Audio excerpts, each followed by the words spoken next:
Quem está animado aí nessa noite? Eu vim do Páscoa, de um acampamento, então você tem que estar na mesma vibe, mano. Na mesma vibe. Estou muito, muito feliz mesmo de estar aqui, de ter essa oportunidade, né? Quem é da Pentecostal, da Assembleia de Deus, gosta de oportunidade, né?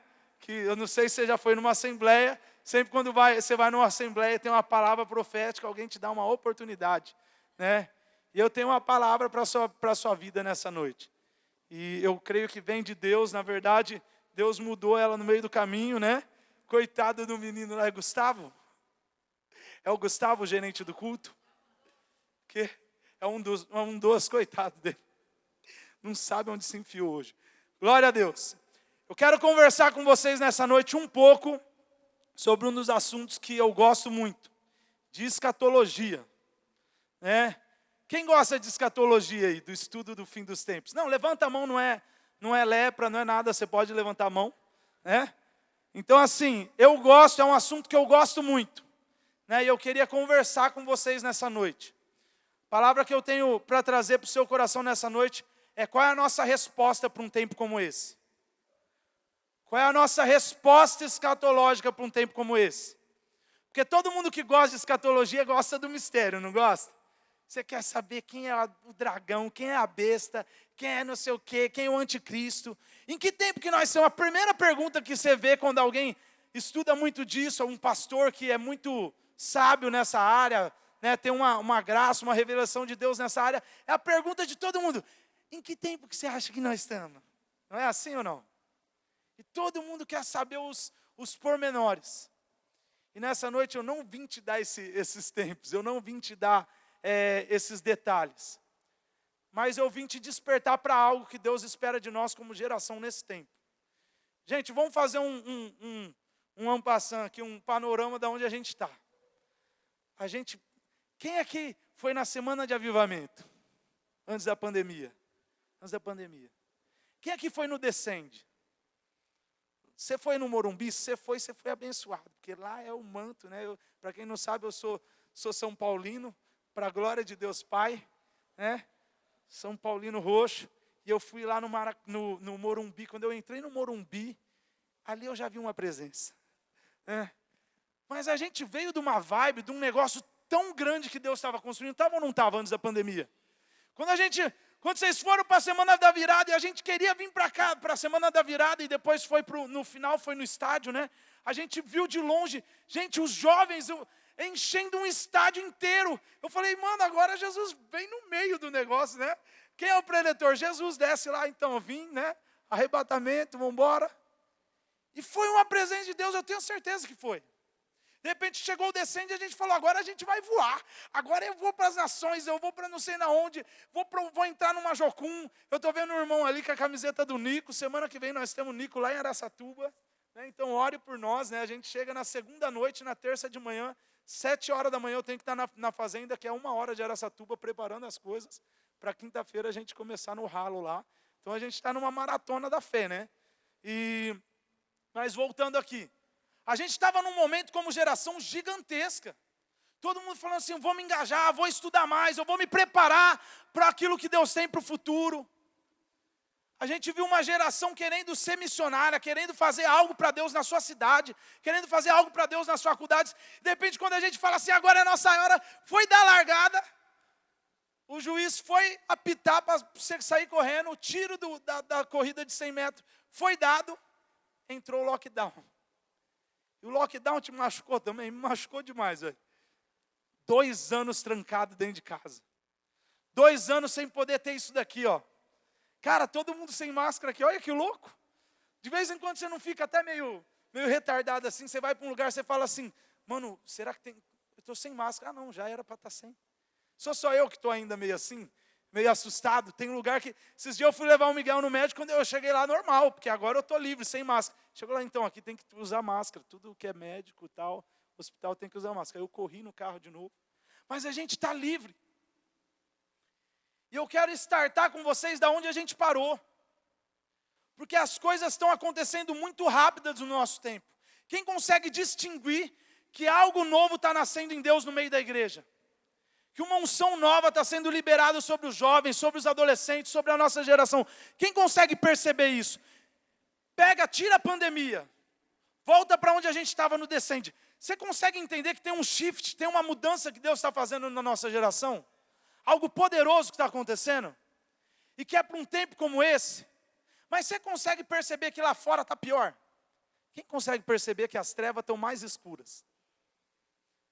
Nos últimos dias, a igreja vai brilhar como nunca, vai receber de Deus como nunca. Jesus não vai voltar. A gente ficou cantando aqui Maranata, a hora vem.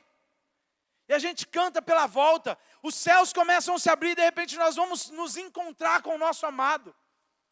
Apocalipse, o fim dos tempos, não é sobre destruição, é sobre um encontro. O encontro de alguém que se preparou muito para se encontrar com o noivo. E o noivo aparece nos céus, nos ares, e nós vamos nos encontrar com ele. Quem quer ter um encontro com Jesus? Viver com ele eternamente. Não ter mais dor, não ter mais lágrimas, não ter mais pranto. E a gente reinar com ele, vai ser maravilhoso. Só que a Bíblia fala que nos últimos dias o que vai acontecer é que as coisas vão piorar lá fora. As coisas, quer ver? Coloca Isaías 60 para mim, fazendo um favor, versículo 1. Isaías 60, versículo 1.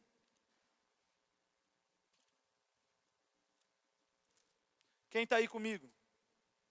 Quem está vivo ainda aí? Isaías 60, levante-se e resplandeça, porque já vem a sua luz, e a glória do Senhor está raiando sobre você, porque eis que densas trevas cobrem a terra, e a escuridão envolve os povos, mas sobre você, sobre a One Light, sobre essa geração, já aparece resplandecente o Senhor, e a sua glória já está brilhando sobre você. As nações se encaminham para a sua luz, ó Jerusalém, e os reis são atraídos para o resplendor do seu amanhecer. O que a Bíblia aponta para o fim dos tempos? Que as coisas lá fora vão piorar. Que o amor de muitos vai se esfriar. Jesus, no sermão escatológico dele, de Mateus 24, ele fala sobre isso. Ele começa a falar sobre guerras, rumores de guerras, tem algo parecido acontecendo. Ele começa a falar sobre pandemias, sobre pragas que vão vir, tem algo acontecendo que nunca aconteceu. E está piorando, não sei aqui, mas lá quando acabou a pandemia da Covid, entrou a da dengue. Eu peguei a minha 4ª dengue faz um mês atrás. E lá o hospital está cheio de dengoso. Quanto? É 800 casos por dia, normal assim, né? O mosquito me vê, ele já fala assim, esse daí já foi 4 vezes, tem que picar ele de novo, né? 4 dengue já, irmão. Lá quem não pegou dengue, é só a Letícia que não pegou, porque assim, né? Ela é muito ungida, eu nunca vi a Letícia com febre, eu não sei, essa menina ela é imortal, né? Eu não sei, né? Ela vai, se Jesus não voltar na época dela, ela vai ser arrebatada, igual Elias, assim, subir no céu com redemoinho e vamos embora. Porque não morre, não pega nada, né? Mas aí eu já não sei nem onde eu estava. Mas a Bíblia fala que as coisas vão piorar, os gemidos da natureza vão aumentar. Gente, faz uma análise, você que gosta de estudar. Antigamente era a cada 50 anos, tinha um desastre natural, tinha um tsunami, um terremoto muito forte. Isso foi pulando para cada 20 anos.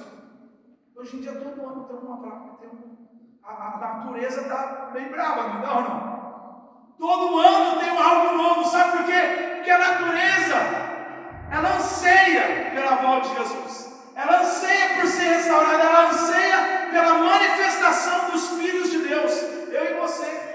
Ela anseia por uma restauração. E a Bíblia fala que nos últimos tempos, Paulo fala sobre os gemidos da natureza. Jesus também vai falar sobre isso. É como se as dores de partos fossem aumentando e aquilo que acontecia periodicamente aumentasse. Quem aqui já teve grávida? Quem aqui é mulher que já teve um filho? Quando você tem a primeira contração, a minha irmã, quando teve a primeira contração lá nos Estados Unidos, que ela é obrigatoriamente parto natural, quando ela teve a primeira contração dela, sabe o que ela fez? Foi para o McDonald's. Ela ligou para o médico dela, lá todo mundo tem um médico, ligou para o médico dela, ó, minha bolsa eu acho que estourou, eu estou tendo contração. Ele falou, de quanto em quanto tempo? Ela falou lá, ele falou assim, não, só quando aumentar para tanto em tanto tempo você tem para o hospital. E quando tiver dilatado, não sei o que você vê lá. O que ela fez foi para o McDonald's. Estava muito longe ainda. Mas quando as contrações começaram a aumentar, para onde ela foi? Ela correu para o hospital, né, para ter o Telzinho, meu sobrinho. E aqui Paulo fala que é a mesma coisa. Vão ter contrações e as coisas vão, como uma mulher grávida, quando for chegando a hora da volta, as coisas vão aumentar. E como eu falei para você, eu não vim falar sobre isso. O que eu vim te falar é a pergunta de Pedro. Segunda de Pedro, capítulo 3, a partir do versículo 10, ele começa a falar sobre a volta do Senhor. E quando chega no versículo 11 de 2 Pedro, quando chega no versículo 11 de 2 Pedro, ele vem com a pergunta que eu quero começar hoje a conversar com vocês. Se Pedro ainda estiver na minha Bíblia. Segunda carta de Pedro, no capítulo 3, versículo 10. Joia. Versículo 11. Uma vez que tudo isso que eu estou te falando vai acontecer, e tudo será desfeito, vocês devem ser pessoas que vivem de maneira santa e piedosa.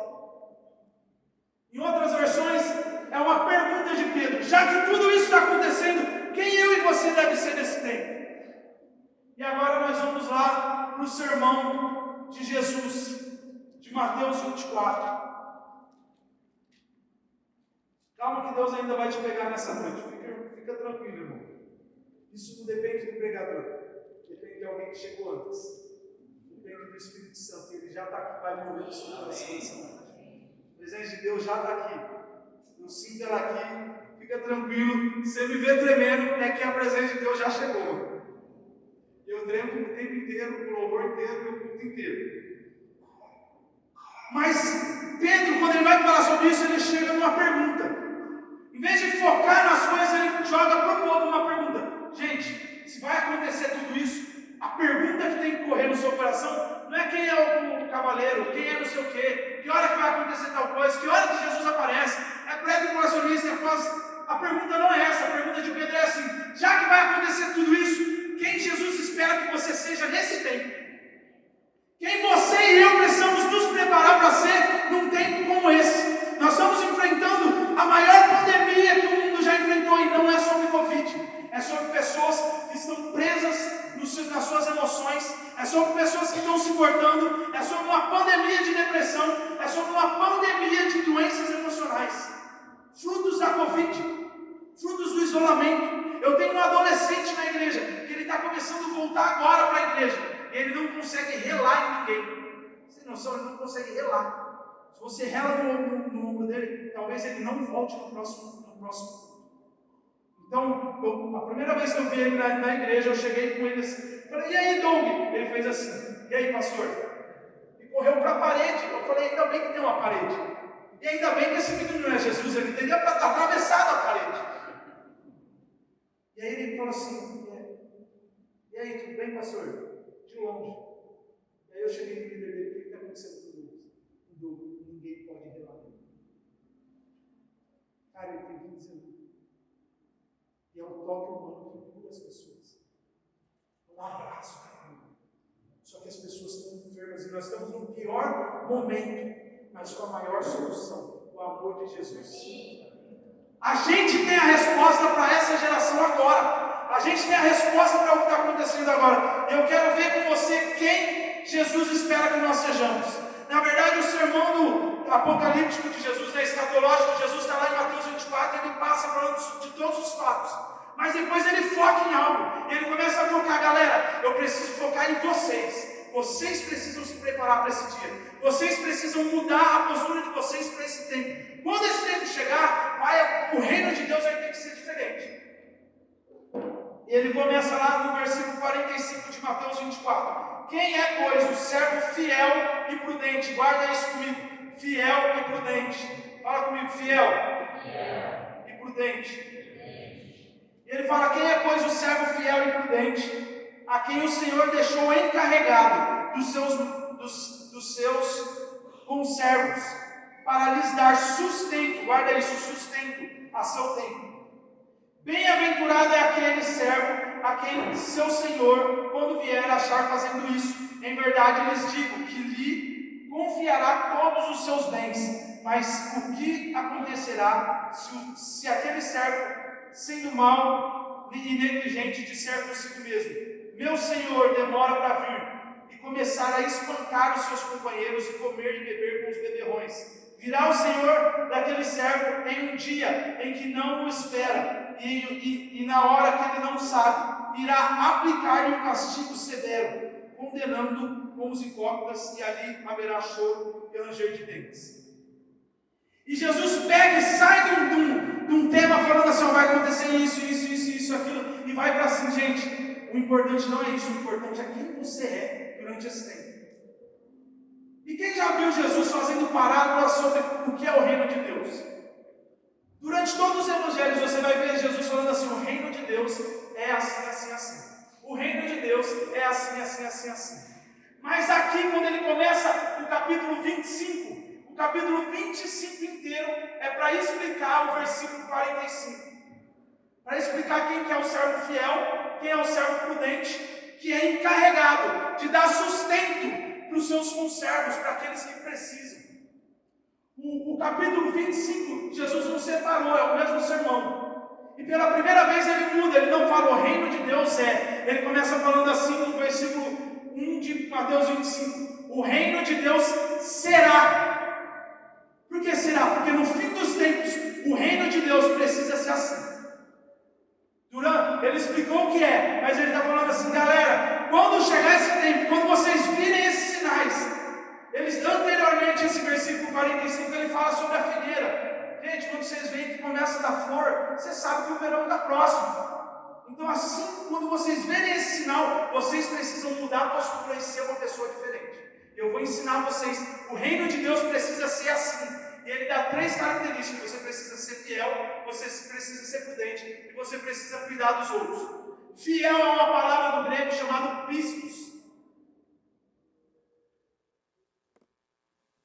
Só aumentar aqui que a gente vai ficando velho e a letra vai ficando pequena, né? Na verdade, eu acho que eu sou o Benjamin Button, né? Porque eu estou cada dia mais parecido como eu nasci. Eu nasci bem gordinho e sem cabelo. O cabelo está caindo e a barriga está crescendo, né? Então eu estou assim, cada dia mais próximo, né? Quem está comigo aí já sabe, né? Casou, sabe que engorda. Pistos, no grego, fala de pessoas fiéis, verdadeiras. Mas uma das definições é, e eu quero que você guarde isso: pessoas que se mostram fiéis nas transações de negócios, na execução de comandos ou no desempenho das suas obrigações de trabalho. Pessoas que são fiéis. Você deu algo para o cara fazer e ele vai lá e realiza com fidelidade. Pistos significa isso. Prudente é uma outra palavra do grego que é pronimos, e significa prudente, sábio, inteligente, mas também no Strong ele traz uma definição: atento aos seus próprios interesses. Alguém que é atento aos seus próprios interesses. Parece até algo egoísta, né? Algo egoísta, né? Uma pessoa prudente, ela é prudente com os outros? Não, ela é prudente consigo mesma. Atenta aos seus próprios interesses. E por que eu estou falando isso? Porque Jesus começa a explicar o que é ser um servo prudente. Ele começa falando da parábola das 10 virgens. Eu não sei se você conhece a parábola das 10 virgens. Nós vamos ler rapidinho. Nós não vamos ler 25 inteiro, tá? Porque eu quero que você ainda coma um lanche nessa noite, né? Ou pague um lanche para aquela mina que você está, né, na online já de olho, né? Paga pelo menos uma batatinha se não der o lanche, né, na promoção ali do McDonald's.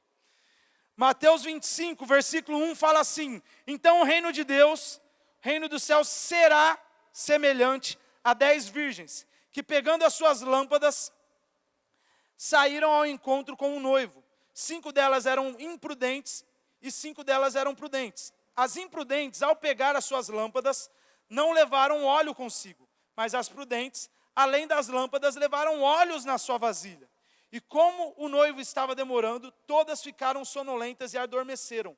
Mas à noite, ouve-se um grito: eis o noivo, saiam ao encontro dele. Então, todas as virgens se levantaram e prepararam as suas lâmpadas. E as imprudentes disseram para as prudentes: nos dê um pouco do seu óleo, o óleo que vocês trouxeram, porque as nossas lâmpadas estão se apagando. Mas as prudentes responderam: não, porque então vai faltar tanto para vocês quanto para nós. Vão e tentem comprar um pouco de óleo. e saindo elas para comprar, chegou o noivo. E as que estavam preparadas entraram com o noivo para a festa de casamento, e a porta se fechou. Mas mais tarde chegaram as virgens imprudentes, as 5 virgens imprudentes, e disseram: Senhor, Senhor, abra-nos a porta. Mas o noivo respondeu: em verdade, eu lhes digo, eu não as conheço. Portanto, vigiem vocês que não sabem nem o dia, nem a hora. A primeira característica que Deus espera de uma geração da online, de uma geração de jovens, de adolescentes, que vão viver esse tempo, é que eles precisam guardar óleo. Jesus esclarece o que é ser prudente, o que é se importar com os seus interesses pessoais. Hoje, na verdade, a palavra tem muito a ver com chamado.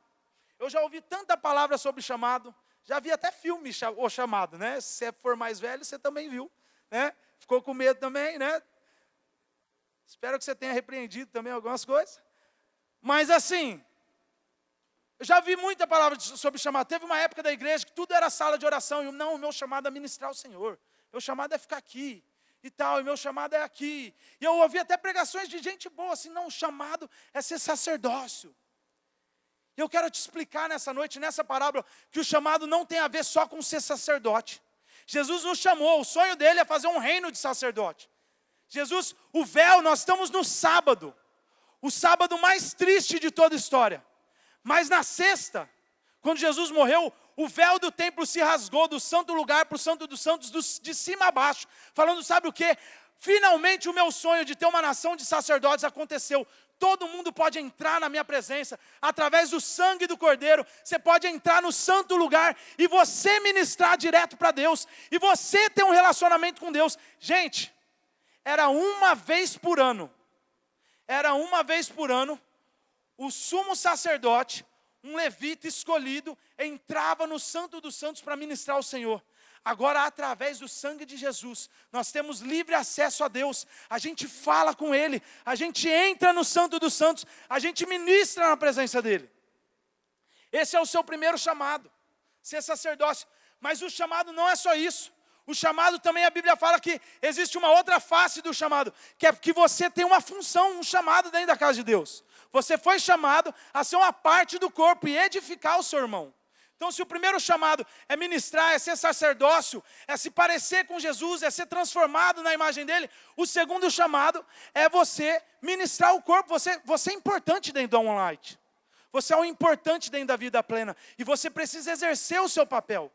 Mas a gente também tem um terceiro chamado, porque todos nós somos a luz do mundo e o sal da terra. Jesus foi a luz do mundo enquanto ele estava aqui, mas depois ele chega em Mateus 5 e ele fala assim: vocês são a luz do mundo. E você precisa fazer o ID, você precisa restaurar a criação. Paulo vai chamar isso de ministério da reconciliação. A todos nós foi dado o ministério da reconciliação. Você consegue atingir pessoas que o pastor Oca, a pastora Ju, pastor Márcio e Naine nunca vão atingir. E é você que vai fazer esse trabalho. Então o chamado envolve esses 3 aspectos. E é isso que eu quero ver. Mas nesse primeiro, está falando sobre o seu sacerdócio. Óleo. Olha o que representa o óleo. Você lembra que todo mundo tinha fogo, concorda? As 10 virgens tinham fogo ou não? A imprudente tinha fogo ou não? Estou mentindo ou falando a verdade? Só quem está acordado aí. A imprudente tinha fogo ou não? A prudente tinha fogo? Só que uma tinha óleo, a outra não. Fogo e óleo na Bíblia fala de intimidade com o Espírito Santo. Fala de uma pessoa. Fala do Espírito Santo. E quando Jesus foi para os céus, Ele deixou com a gente um consolador. O Espírito de Jesus, o Espírito de Deus habitando dentro de você. Para começar um relacionamento de transformação. E sabe por que o óleo fala sobre intimidade? Porque Jesus responde. Quando as pessoas conseguiram um óleo lá fora, 5 imprudentes conseguiram um óleo lá fora, chegaram na festa, falaram assim: aí, a gente pode entrar? Bateram na porta. Jesus de lá de dentro falou assim: eu nem conheço vocês. Nunca vi mais gordo. Deixa eu ver, dá uma voltinha aí. Não, nunca te vi, não conheço.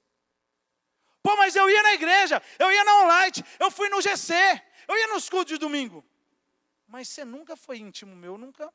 A gente não troca ideia, velho. gente não tem intimidade. Qual é o seu nome mesmo? Porque Jesus estava falando assim, a primeira coisa que a gente vai precisar ter nos últimos dias é intimidade. E posso te provar isso. Se você não tinha isso, você sofreu 10 milhões de vezes mais do que quem tinha na pandemia. Porque o líder de célula não estava do seu lado. Estava você e quem? Você está entendendo o que Jesus estava falando? Vai ter tempos difíceis. E que só quem vai conseguir permanecer é quem tem óleo. É quem tem presença de Deus. É quem entende o sacerdócio, entende que não é sobre o vocês oram. A gente durante muito tempo na igreja, a igreja dependeu uns dos outros, dependeu dos pastores, né, da irmã de oração. Você passava por um problema, é o crente 6 horas por mim, 6 horas por mim, líder, ora por mim. É você que tem que orar, tem uma sala de oração aqui. Deus está restaurando algo. Você não entendeu ainda que Deus nos últimos anos está restaurando algo na igreja chamado intimidade com Deus. E a gente tem feito música sobre isso. A gente tem feito casas de oração disso. Eu creio numa nova etapa que Deus está levando a gente como igreja, e eu quero que você se prepare. Deus empurrou a gente para a sala de oração, e parece que agora Ele está empurrando a gente para um jejum. Não sei se vocês perceberam. Aqui já começou os jejum louco? Se prepara, porque Deus está querendo levar a gente mais para fundo da presença dEle. Esse óleo vai ter que aumentar na sua vida. As coisas lá fora vão piorar, irmão. Só que a Bíblia fala que Jesus não vem buscar uma noiva capenga parecida com o mundo. Ele vem buscar uma noiva gloriosa, santa, sem ruga, sem mácula. A gente vai ser a melhor igreja que já teve. Eu te garanto isso. Porque Jesus não vai vir aqui para chegar e pegar alguém, não, vou ter que dar uma consertadinha. Não, a Bíblia fala que Ele vem buscar uma noiva gloriosa, separada para Ele, que está clamando, vem noivo.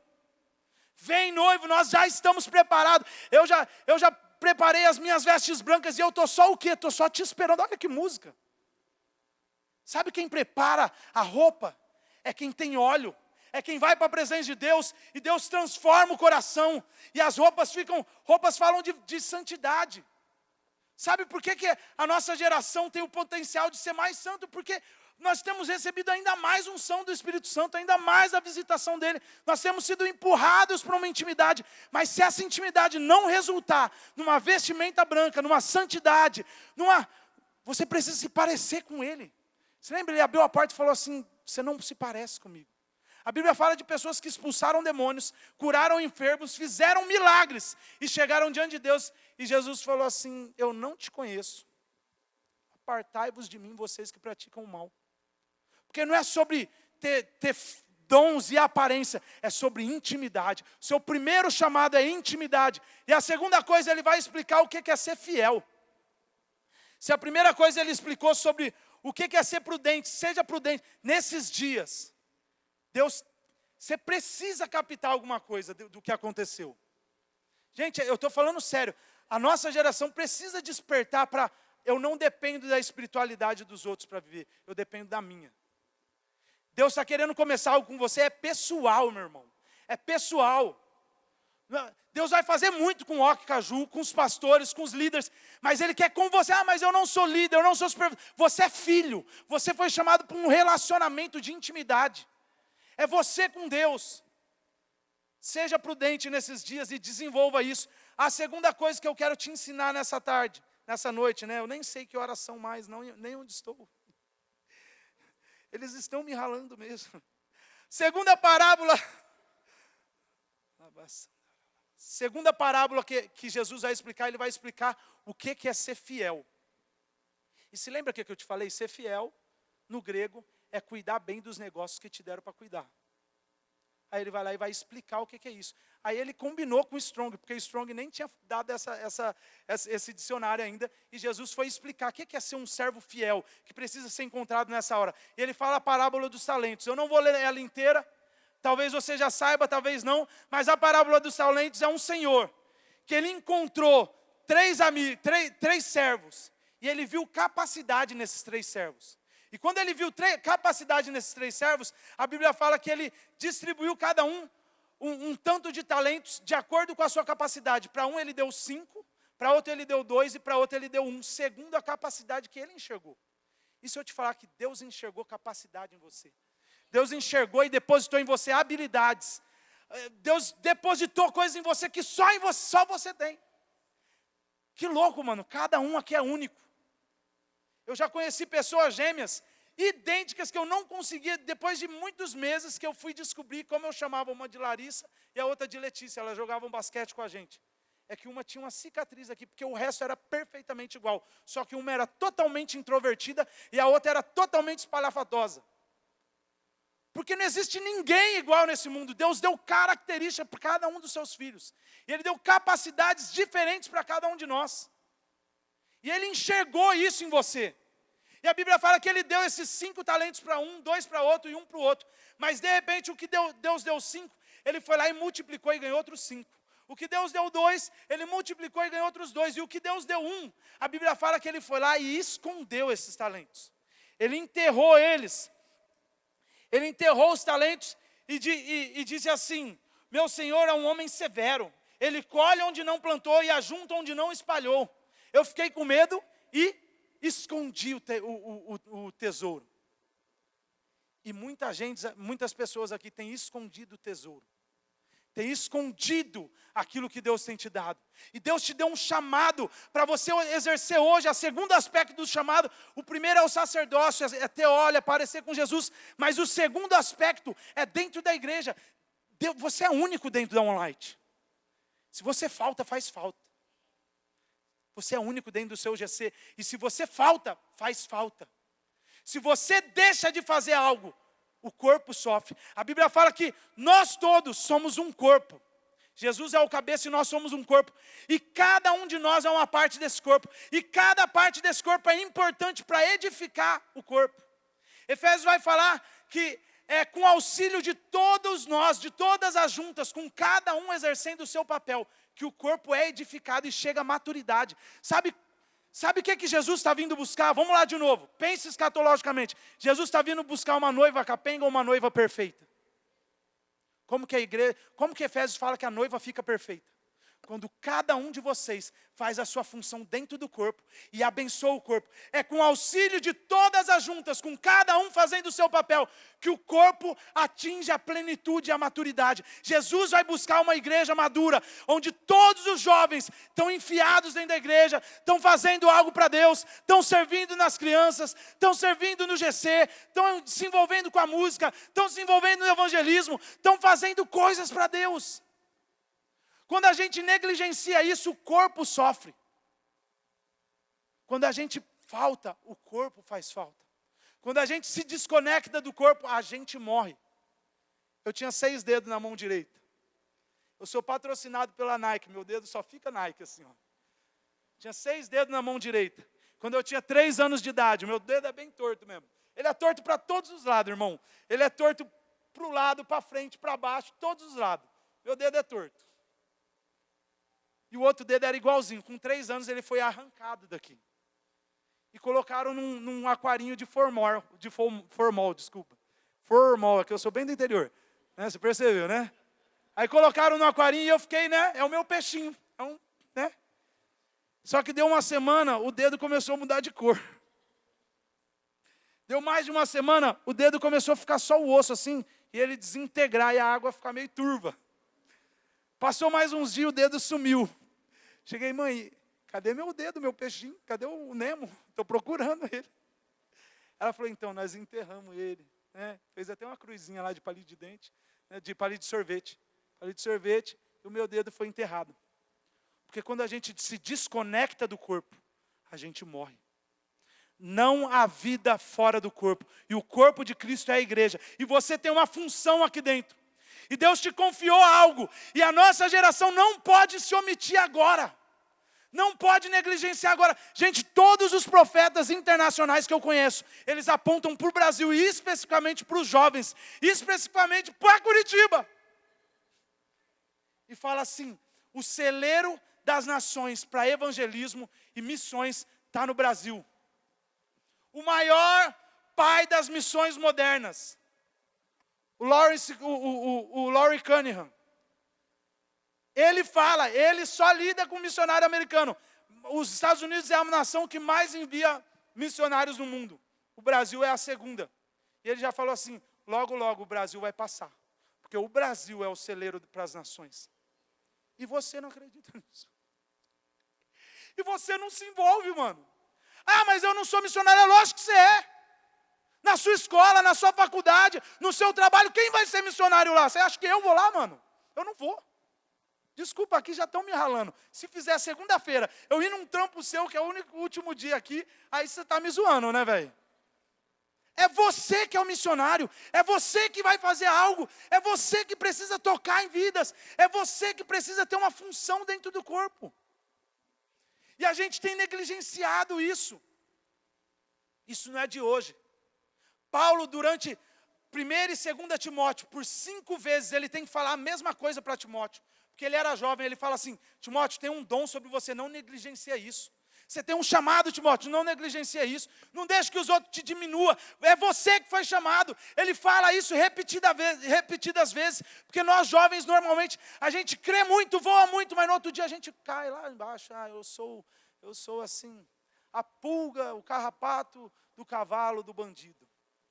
A gente já se acha a pior pessoa. A gente comete falhas, em vez de se levantar e falar, agora eu sou isso que Deus me chamou para ser.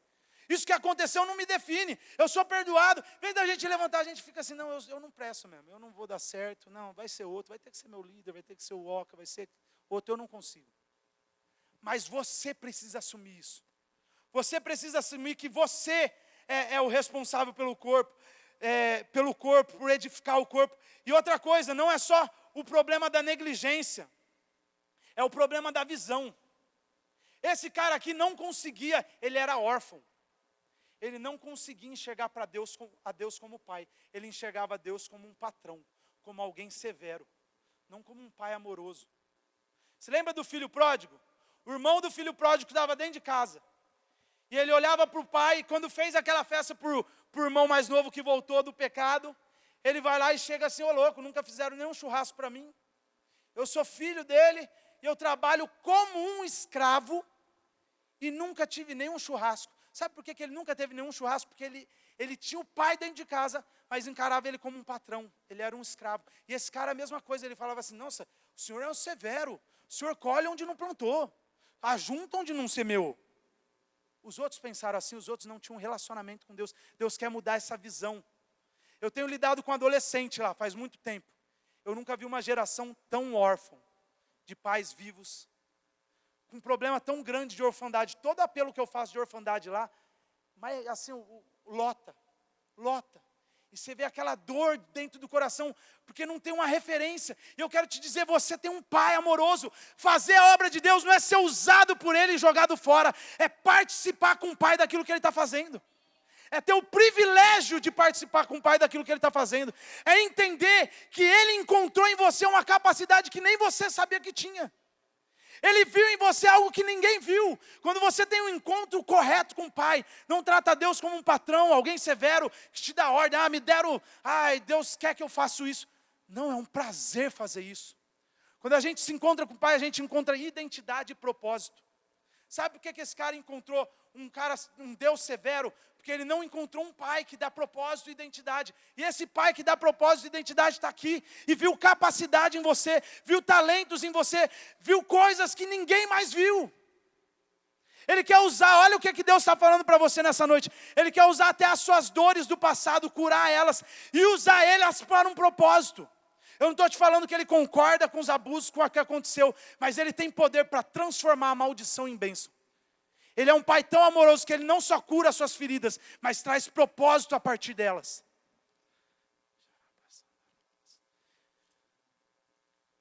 Eu trabalhei 15 anos no calçado. Teve uma época de trabalhar no calçado que eu desisti. Nos 6 últimos anos do calçado, quem aqui já foi empregada de alguém? Trabalhou para alguém CLT? CLTzão brabo. Quem aqui é CLT bravo? Quem ainda é CLTzão bravo? Levanta a mão. Não é doença, levanta a mão alto. Né? Eu era CLTzão brabo a vida inteira, 15 anos no calçado.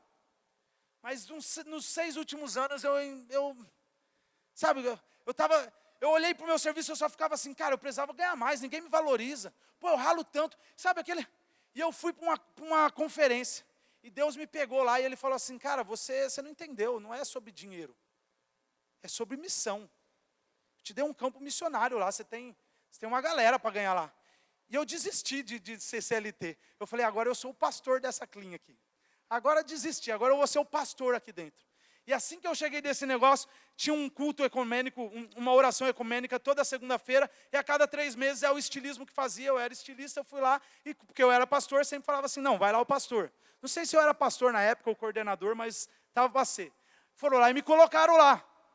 Quando me colocaram lá, eu falei assim, e sempre que eu fazia, eu era ecumênico, porque eu já tinha dado falado bastante de Jesus, da presença de Deus, e tomado um ovo, ó, negócio é ecumênico, né? Tem espírita, tem umbandista, você tem que ir light, tem ateu, né? Você tem que ir light.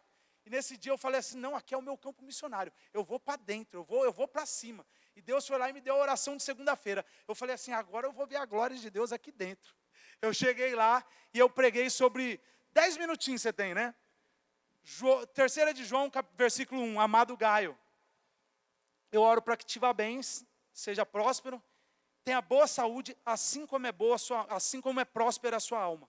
E eu fui lá e provei para eles, biblicamente, que Jesus estava interessado na alma deles, em salvar a alma deles. E para isso, ele ia curar eles.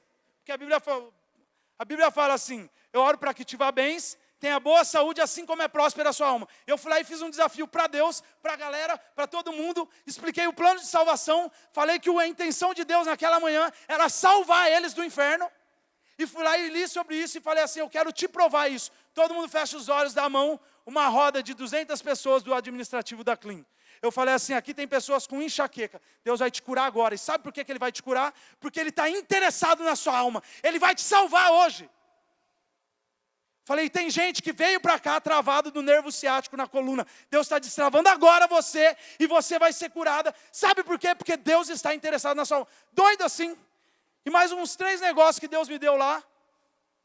Eu só fechei o olho e orei. Eu falei, tomara que dê certo, tomara que dê certo. Sabe quando você faz? Você vai na fé, mano. Porque quando você entende que você tem um campo missionário, que você tem um papel para ser feito, e você diz sim, já era, mano. Você diz sim, é que nem montanha-russa.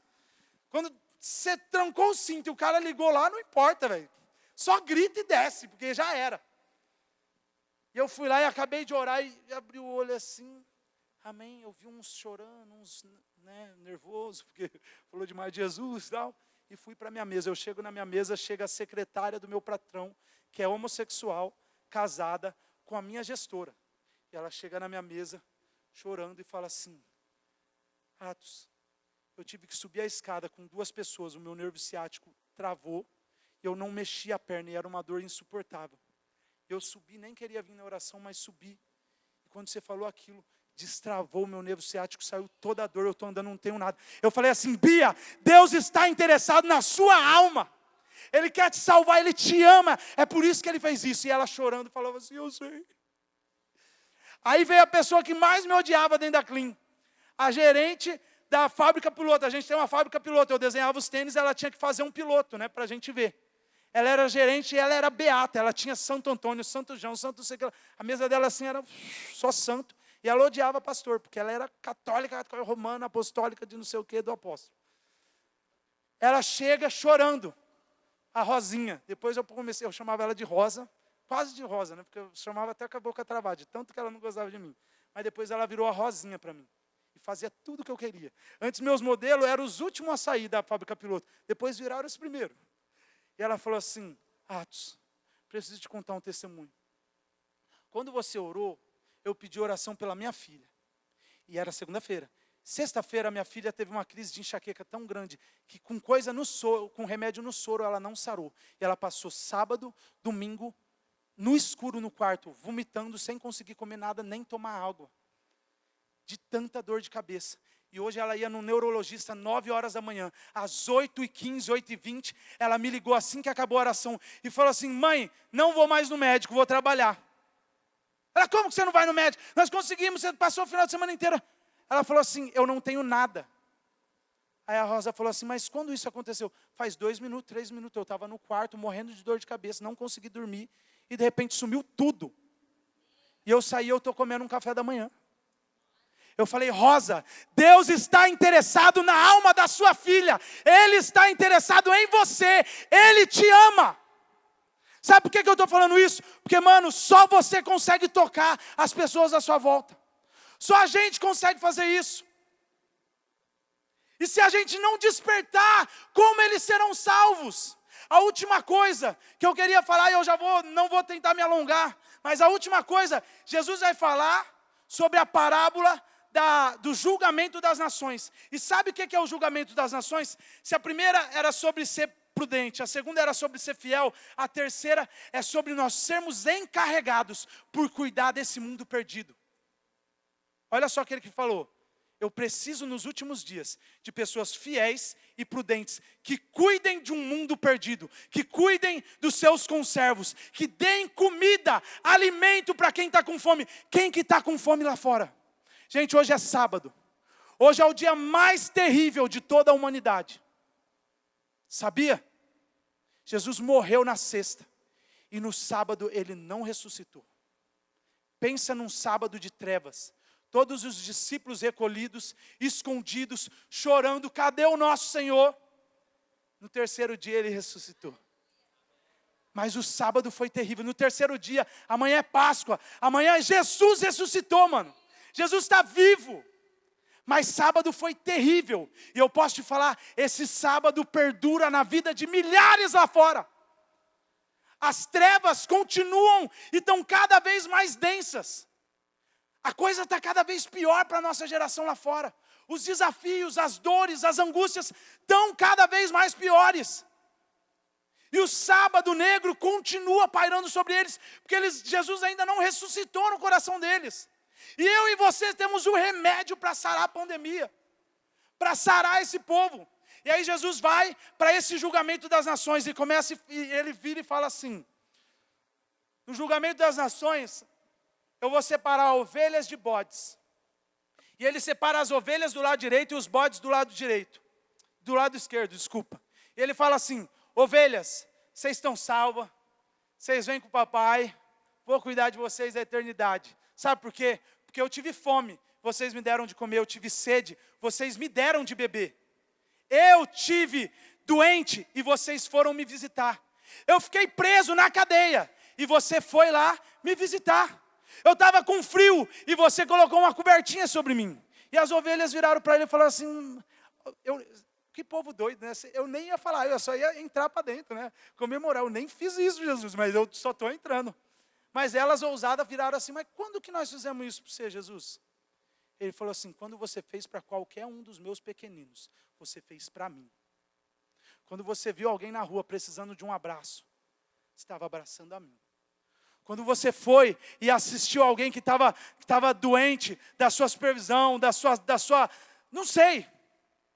Quer ganhar um parente para Jesus? Quando ele estiver mal, ele nunca gostou de oração, nunca gostou de ser porque você é crente. Visita ele toda semana até ele ficar bom. E vai lá e ama ele. E cuida dele, leva uma sopinha para aquela sua tia chata que não gosta de você. Ora com ela aceita oração na dor. E aí quando você chegar lá no céu, ele vai falar assim: sabe para quem que você fez? Não foi para sua tia, foi eu. E do outro lado tinha os bodes, e ele virou para os bodes: bodes, vocês estão lascados, é choro e ranger de dentes. Eles falam assim: mas por quê? Ele falou assim: porque eu tive fome, vocês não me deram de comer, eu tive sede, vocês não me deram de beber. Eu estava despido, sem roupa, vocês não me vestiram. Eu tive preso, doente, vocês não foram me visitar. Eles falaram assim: não, Jesus, você está mentindo. Você não. Não, a gente pode ter deixado de fazer isso para os outros, mas para você a gente jamais deixaria de fazer, a gente te ama. E Jesus vira e fala para eles assim: apartai-vos de mim. Sabe por quê? Porque quando você deixou de fazer isso para qualquer pessoa, para o seu próximo que você deveria amar, você deixou de fazer para mim. Sabe qual que é o segredo do amor ao próximo? Quando Jesus contou a parábola do amor ao próximo, o que ele falou? Qual que é o resumo da parábola? Era que um cara estava jogado no chão e doente. Sabe quem que é o nosso próximo? O doente. Sabe quem é o nosso próximo? O com dor. Sabe quem que é o nosso próximo? O que precisa da gente. Sabe quem é o nosso próximo? São os jovens e os adolescentes. São as faculdades que estão perdidas, com pessoas completamente perdidas, esperando por uma esperança. Gente, os campos nunca estiveram tão brancos. O ateu está aceitando a oração, gente. Eu estou falando verdade. O ateu está aceitando a oração. A pessoa mais confusa, mais distante de Deus, ela está predisposta a Deus. É eu e você que estamos calados. O louvor já pode subir fazendo um favor. E o terceiro aspecto é esse. É que nós precisamos restaurar um mundo perdido. Nós precisamos amar. A terceira coisa que Jesus está pedindo para nós: você ama as pessoas como eu amo. Você ama os perdidos como eu amo. Você ama como eu amo. Se o primeiro aspecto do chamado, a primeira coisa que Ele espera da gente é uma intimidade cada vez maior com Ele. A segunda coisa é um papel dentro do corpo. A terceira coisa é que a gente é luz desse mundo. É sal da terra. E não tem como esconder a luz debaixo da mesa, ou debaixo de uma vasilha. Você coloca ela num lugar alto. Não tem como esconder uma cidade iluminada no topo de uma montanha. E nós somos essa cidade iluminada para a nossa geração. Charles Spurgeon fala assim: se eles tiverem que ir para o inferno, que eles vão para o inferno, apesar de nós, e ele ainda cita assim: apesar de nós grudados nos seus joelhos, gritando que não vão. As pessoas não precisam, o inferno não foi criado para a gente. A Bíblia fala que o inferno foi criado para o sofrimento de Satanás e dos anjos caídos, dos seus parça lá. As pessoas não... eu já conversei com o ateu, ele falou assim: mas eu não acredito em Deus, porque se Deus fosse bom, Ele não mandava ninguém para o inferno. Ele não quer mandar, Ele mandou o Filho dEle para salvar o tão pobre pecador. Ele mandou o que Ele tinha de mais precioso para quebrar isso. E é eu e você que vamos ser os portadores dessas boas novas, de falar assim: não, vocês não precisam ir. Deixa eu te falar o que aconteceu na Clean, quando eu entendi que eu não era um designer, que eu não era um estilista, eu era um pastor dentro do... Sabe o que aconteceu no avivamento de Seul, da Coreia do Sul? Não tem um nome o avivamento de Seul, da Coreia do Sul. A gente até conhece os livros do Paul Yang-cho, mas não tem um nome. Sabia que a igreja menor lá de Seul, até hoje, tem 8.000 pessoas. Outro dia eu estava conversando com um missionário de uma igreja presbiteriana, meio tradicional assim, eles... Conversando com ele, ele falou assim: não, minha igreja é pequena. Eu falei: é pequena? Ele tem 8.000 pessoas. Eu falei: igreja é pequena. Não, é porque em Seul qualquer igreja tem 20, 50, 30, 100. Qualquer igreja tem isso. Sabe como que foi o avivamento lá? Os pastores, junto com o Paul Yang-cho, eles viravam para você, faziam um apelo e falavam assim: você mora na onde? Eu moro naquele conjunto de prédio lá que tem 500 pessoas. Você é pastor daquelas 500 pessoas. Você mora na onde? Você estuda na onde? Eu estudo na escola tal. E adolescentes, olha só, adolescentes foram para a escola e falaram assim: essa escola aqui vai se converter. E a escola inteira começa a se converter. Inteira. Eles começam a pegar o intervalo, e os intervalos serem estendidos, porque eles começam a fazer grandes ajuntamentos na escola. Sabe por quê? Porque alguém entendeu: esse é o meu campo missionário, sou eu que vou mostrar Jesus para ele. E posso te falar, a nossa geração já conhece Jesus, já ouviu falar dele. Você nunca vai achar ninguém aqui no Brasil, um jovem que você fala assim: então, eu sou da igreja, queria Jesus. Ele provavelmente vai te falar assim: eu já fui na igreja. Jesus eu conheço. Eu fui católico. Eu era espírita. Todo mundo conhece. Mas sabe o que eles não conhecem? Algo real, um amor real por eles. Eles não conhecem o coração do Pai. E sabe o que Jesus está falando nessa hora? Nos últimos dias, essa geração vai ter que mostrar o meu coração para as pessoas. Ela vai ter que ir aonde elas estão e amar elas. E isso vai mudar totalmente. Sabe o que aconteceu na Clean? Voltando para o meu testemunho, sabe o que aconteceu na Clean? No estilismo é o lugar mais difícil para se evangelizar. Porque quando eu entrei lá, o cara que me contratou era um homossexual assumido, que fez 2 anos de teologia antes de debandar e virar homossexual. E ele virou esotérico. As outras estilistas, uma muçulmana, uma budista e a outra esotérica. Aí os manos que estavam comigo, um homossexual, uma menina progressista ao extremo do feminismo e do feminismo mais feminismo. Um outro espírita e um outro menino ex-crente. Isso que quando eu entrei na Clean era assim. Eu saí de lá, o ex-crente virou líder de célula lá em Penápolis. O outro menino que estava comigo foi para a igreja e entregou a vida para Jesus. A budista foi para a igreja e entregou a vida para Jesus. A muçulmana entregou a vida para Jesus, não foi para a igreja, mas ela começou a falar assim: não, eu sou cristã. O meu pastor é o Watson. E nunca foi para uma igreja. Sabe por quê? Porque eu encarei: Deus, esse é o meu chamado. Eu tenho que amar eles. E sabe como eu amava? Eu não ficava sendo chato. Eu ficava esperando uma oportunidade de mostrar que Deus ama eles. Depois desse dia que pessoas foram curadas, o povo começou a me procurar. Todo mundo que tinha enxaqueca, que tinha alguma dor, vinha me procurar, e eu orava. E no estilismo, tem uma menina que tinha enxaqueca, que mais de 10 vezes a enxaqueca dela foi embora com oração, mais de 10 vezes.